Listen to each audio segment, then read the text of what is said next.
Shalom, queridos.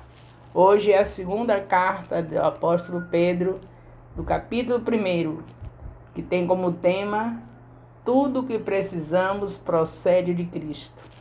Tudo que você quiser tem que ser vindo de Cristo, só pode proceder dele.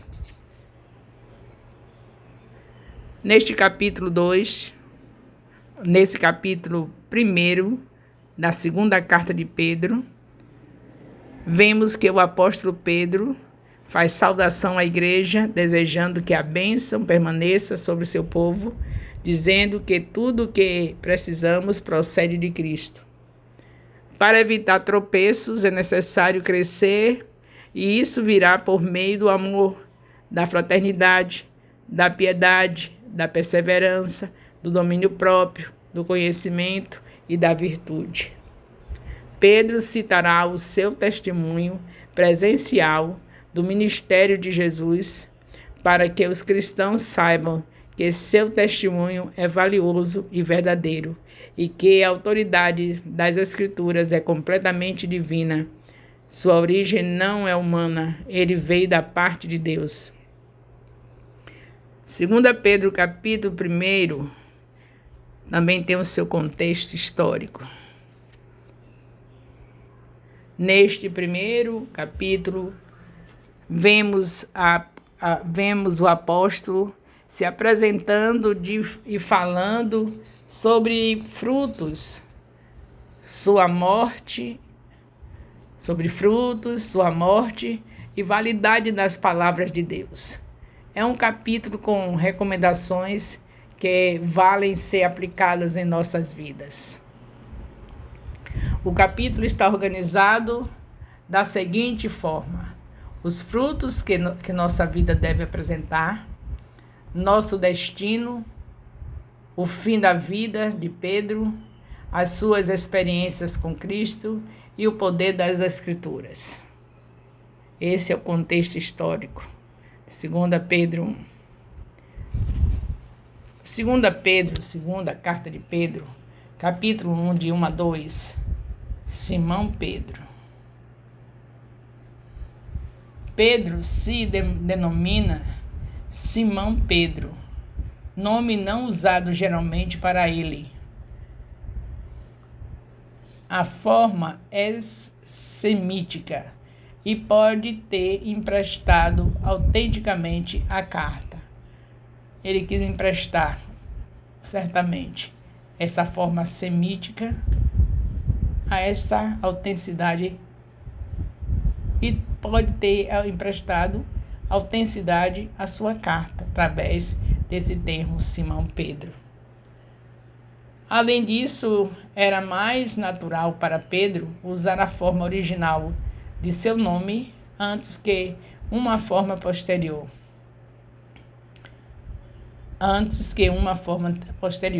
Ele prossegue se identificando como servo e apóstolo de Jesus Cristo.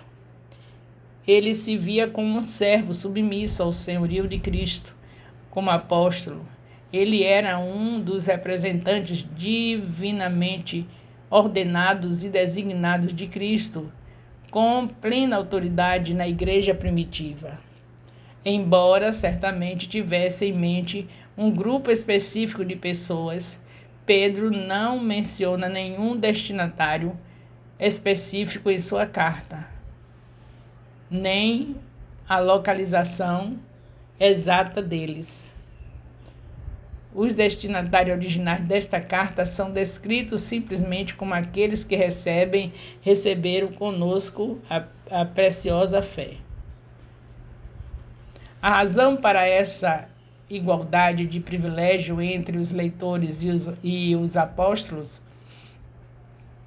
é a justiça de Deus e nosso Salvador Jesus Cristo. A justiça de Deus e o nosso Salvador Jesus Cristo. Às vezes vocês me veem com a voz cansada, desculpa, eu vou abrir um parênteses aqui, a voz cansada, querendo ficar rouca, porque eu estou num corpo humano. E num corpo humano, a gente sabe que cansa.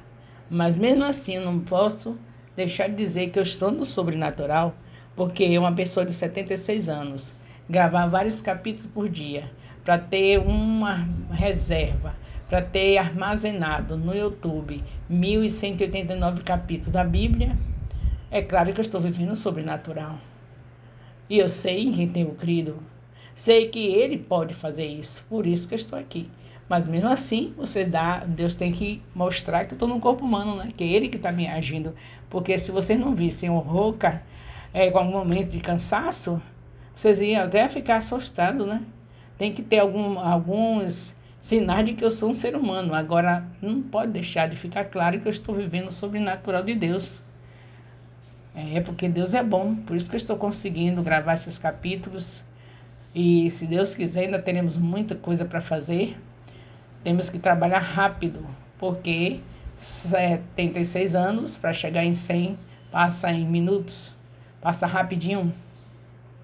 E a gente tem muita coisa para fazer ainda, em nome de Jesus. Por meio da justiça, vamos voltar aqui. A razão para essa igualdade de privilégio entre os leitores e os apóstolos é a justiça de Deus e nosso Salvador Jesus Cristo.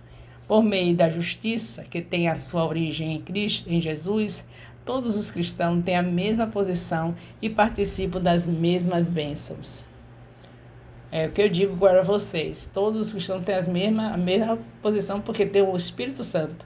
Mesmo sendo a líder, a supervisora geral do discipulado do MAI-FJ, mas não sou eu a única que recebo as revelações dessa palavra de cada capítulo de 7 em 7 dias. Vocês têm o Espírito Santo e também recebem as revelações. Basta obedecerem, levar o capítulo da semana que vocês estão recebendo o discipulado, o capítulo para o lugar secreto, e ali, depois que você passar aquele momento com intimidade com Deus, pedir para Ele, abrir a Bíblia no capítulo do discipulado e, Senhor, essa semana este é o assunto do discipulado, fala comigo, e Ele vai falar muita coisa, além daquilo que eu estou falando aqui nos meus comentários do vídeo. Porque o mesmo direito que eu tenho, você tem. Agora, o direito de respeitar aquele que Deus coloca na frente como líder é uma obrigação bíblica para todos. Respeitar a autoridade. Agora, que o Espírito Santo fala comigo e fala com você, fala também. Agora, é preciso que você dê atenção à voz dele. E eu quero que dê mesmo, porque eu quero ver muitas revelações quando eu passar pelos discipulados, os discipuladores e os discípulos. Eu quero ver o que Deus tem revelado a vocês no lugar secreto, quando vão estudar o capítulo da Bíblia no lugar secreto logo de manhã cedo.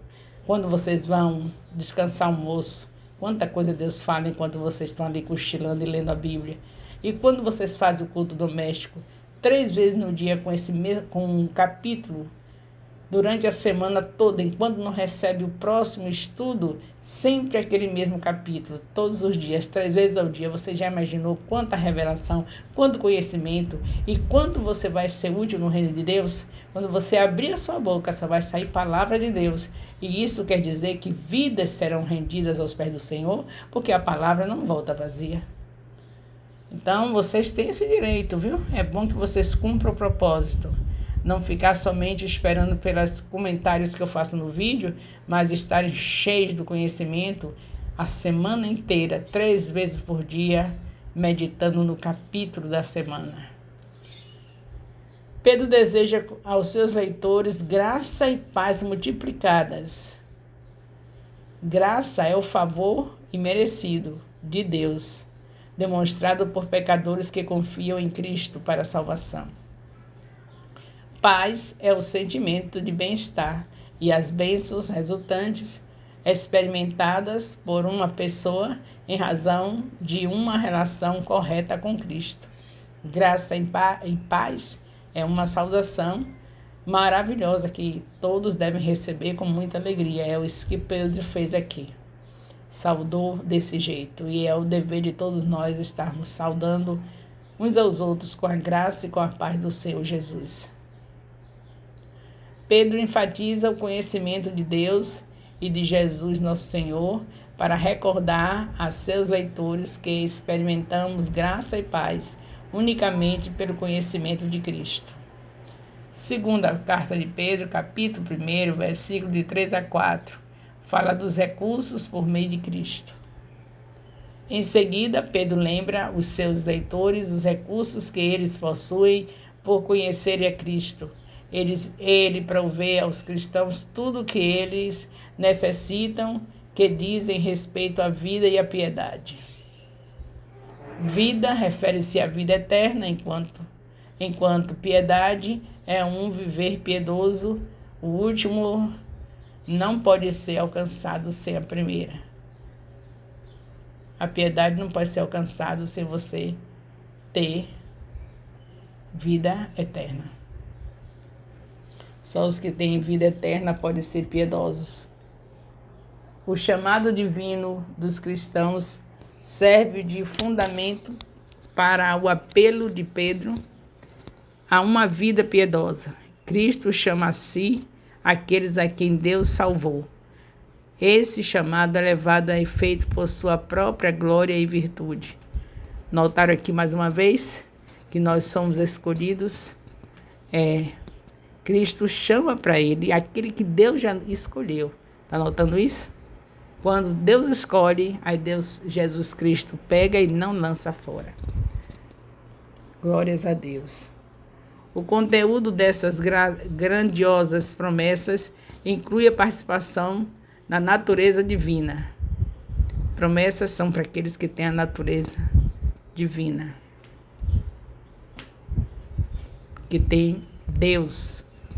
E essas promessas vêm sobre aqueles que Deus escolheu. Ele quis afirmar que eles participam da excelência moral de Deus e um dia serão moralmente perfeitos. A participação da natureza divina é possível somente depois de se fugir da corrupção do mundo por causa da concupiscência. Jesus Cristo oferece o único modo de se fugir da rebelião do sistema deste mundo mau que se opõe a Deus se opõe a Deus e que está alienado dele. 2 Pedro, capítulo 1, versículos 5 a 7. Em virtude da generosa provisão de Deus em Cristo, Pedro encoraja seus leitores para que edifiquem sobre o fundamento de sua fé, sua aceitação inicial do amor de Deus, com as qualidades cristãs de virtude, conhecimento, temperança, paciência, piedade, gentileza fraternal e caridade. Essas graças, às vezes chamadas de escala da fé, são a consequência da participação na natureza divina. Cada qualidade consecutiva parece proceder da anterior. 2 Pedro, capítulo 1, de 8 a 9, a cegueira espiritual. Cristãos operantes e produtivos têm abundância dessas qualidades, mencionadas no versículos 5 a 7.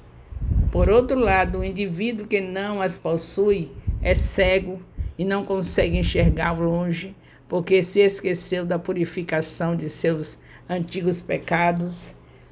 Ele se esquece deliberadamente do contexto do qual Deus o livrou. Antigos pecados se refere a pecados cometidos antes da profissão de fé em Cristo. 2 Pedro 1, de 10 a 11. Entrada no reino. Em vista da graça de Deus, dos carismas e do conhecimento de Cristo, Pedro ordena que seus leitores empenhem-se ainda mais para evidenciarem a qualidade de seu chamado e eleição para a salvação. Eles fariam isso por meio de sua vida piedosa.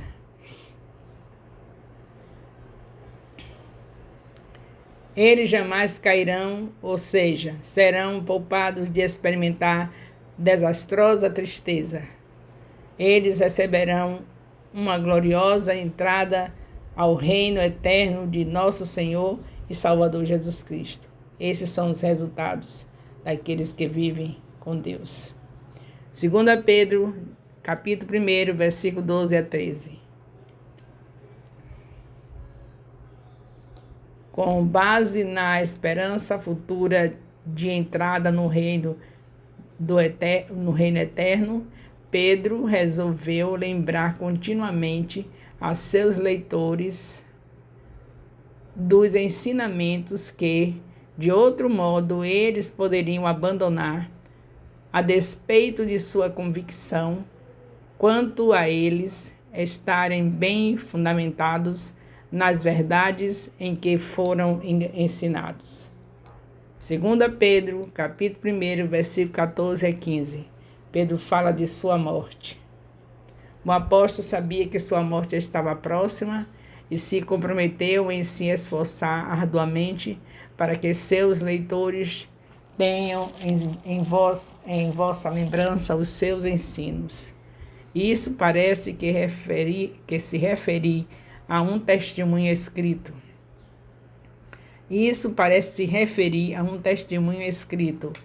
Porquanto podia ser sempre consultado. Pedro pode estar se referindo ao Evangelho de Marcos.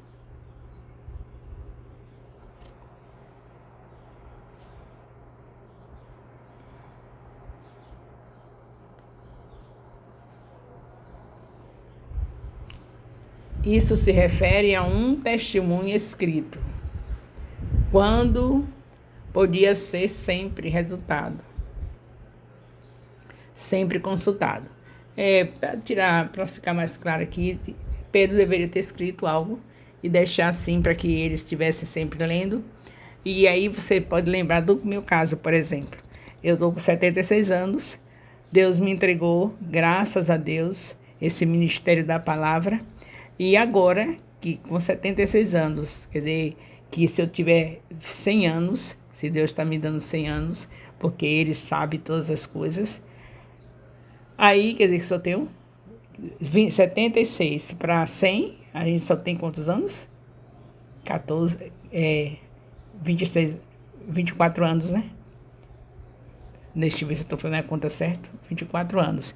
Se eu tenho 100 anos, pode ser 120, mas você sabe que se for 100 ou 120, o tempo de fazer isso, armazenar o estudo é agora. Porque nessa idade, com 76, Deus está me dando no sobrenatural toda a energia de passar horas e horas gravando, deixando armazenado, deixando um legado para o ministério. Então eu, pela graça de Deus, estou tendo esse privilégio de estar deixando um material maravilhoso, incomparável, não tem outro igual, que é a palavra de Deus, gravada em 1189 capítulos, são os capítulos da palavra de Deus.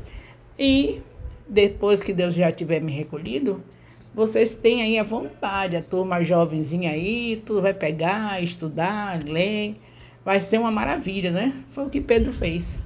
Não foi gravado na internet, no YouTube, mas ele deixou algo escrito para que os discípulos do Senhor Jesus Cristo tivessem a condição de ser alimentados, mesmo depois que ele tivesse saído do corpo para estar com o corpo incorruptível, com o Senhor Jesus lá na glória. No início do 2º século, Papias chamou Marcos de intérprete de Pedro. No início do 2º século, Papias chamou Marcos de intérprete de Pedro, significando que o Evangelho de Marcos estava baseado nas informações testemunhais fornecidas por Pedro. Em 2 Pedro, de 1 a 16, 2 Pedro, capítulo 1, de 16 a 18, testemunhas dos fatos. As palavras de Pedro não se baseavam em fábulas imaginárias. Ele enfatizava que foi testemunha ocular da transfiguração de Jesus. Mateus 17, de 1 a 7. 2 Pedro, de 19 a 21. 2 Pedro, capítulo 1, de 19 a 21. A confirmação das profecias. Pedro argumenta que as escrituras proféticas confirmam o testemunho apostólico. Em essência, ele está dizendo: se vocês não acreditam em mim, vão às escrituras. A metáfora das escrituras proféticas como uma luz que ilumina em um lugar escuro significa que elas atuam como uma tocha que brilha neste mundo escuro, expondo a sujeira e a corrupção do pecado, tornando possível escapar dele. Os cristãos vivem pela luz de tocha proporcionada pelas sagradas escrituras, até que o dia amanheça e a estrela da manhã surja, o que parece se referir à volta de Cristo. Até que o amanhã surja, até que o amanhecer, está se referindo à volta de Cristo, com certeza. E os cristãos vivem nessa esperança, nessa confiança, iluminados pelas sagradas escrituras, que é uma tocha, que é a luz. Nós sabemos que está escrito em Salmos 119, versículo 105, que a palavra de Deus é lâmpada para nossos pés e luz para o nosso caminho. Então Pedro está aqui focando justamente isso. Em vossos corações pode se referir à ardente esperança que ocorre no coração dos cristãos quando eles veem sinais claros da volta de Cristo. Pedro explica ainda que a Escritura é confiável porque possui origem divina. Homens movidos pelo Espírito Santo escreveram as declarações proféticas do Antigo Testamento. Concluindo, Pedro exorta a igreja a caminhar em fé, crendo no poder de Cristo para renovar e transformar todas as coisas através do amor. Ele lista muitas qualidades que somente o Espírito Santo pode gerar dentro de cada um daqueles que o ouviam, e também de nós hoje que lemos sobre e imaginamos como foi em seu tempo. Nós estamos lendo e ficamos imaginando como foi naquele tempo, quando ele escreveu. Existe um reino que veio em partes, inaugurado por Cristo, que se manifesta rotineiramente em nosso dia a dia, quando acessamos a Ele por meio das orações, jejum, principalmente através da fé. Temos acesso a tudo isso, somos co-herdeiros com Cristo, e Pedro fala exatamente sobre isso, nos alertando que a cegueira espiritual não nos deixa enxergar as evidências dessa realidade. Ele nos ensina a lembrar de onde Deus nos tirou, de trazer à memória aquilo que nos dá esperança, uma luz na escuridão, e aguardar a estrela da manhã que brilhará como outrora.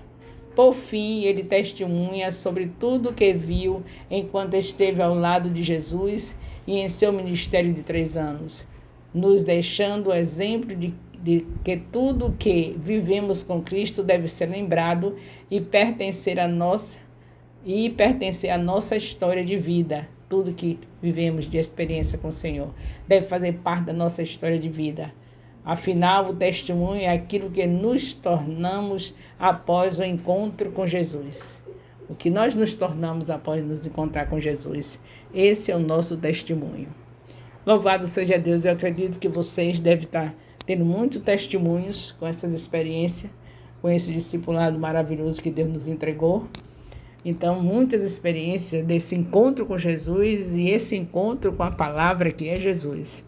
Desde maio de 2023, e nós temos esse encontro com a palavra de uma maneira bem minuciosa, porque nós sempre estivemos tendo o encontro com a palavra, porque no dia que nós aceitamos Jesus foi por encontro com a palavra, e quando nós estamos aos domingos ouvindo as pregações, é a palavra. Quando nós estamos lendo em nossa casa é a palavra, mas o fato que mudou é que nós temos um compromisso semanal de um capítulo com o nosso discipulador, um capítulo da palavra, e o nosso compromisso de estar com esse capítulo semanal também usado dentro da nossa casa 3 vezes ao dia, que é justamente no horário da manhã, no lugar secreto, após o almoço, enquanto descansa o almoço, e à noite com o culto doméstico, os 3 horários, com o capítulo que nós temos de discipulado, que é feito com nossos discipuladores. E aí, o que está diferente é isso. Se você se envolve com a palavra de dia e de noite, é justamente o que Deus quer, principalmente nesses últimos dias da igreja na terra. Porque se você se envolver de dia e de noite, você é como árvore plantada, junto a ribeiros de águas, que dá o seu fruto na estação própria, cujas folhas não caem, e tudo quanto fizer prosperará. O diferente, a novidade que está, é porque a palavra agora está sendo do jeito que Deus pediu, de dia e de noite. Essa que é a diferença. E é isso que mudou a história do Ministério Apostólico Internacional por Jerusalém. Louvado seja Deus. O amor de Deus, nosso Pai, a graça salvadora do nosso Senhor Jesus Cristo, a comunhão do Espírito Santo, seja com os discipuladores e discípulos do MAI-FJ, seja com os componentes de células, com líderes de célula, com líderes de célula, desde agora e para sempre. Louvado seja Deus.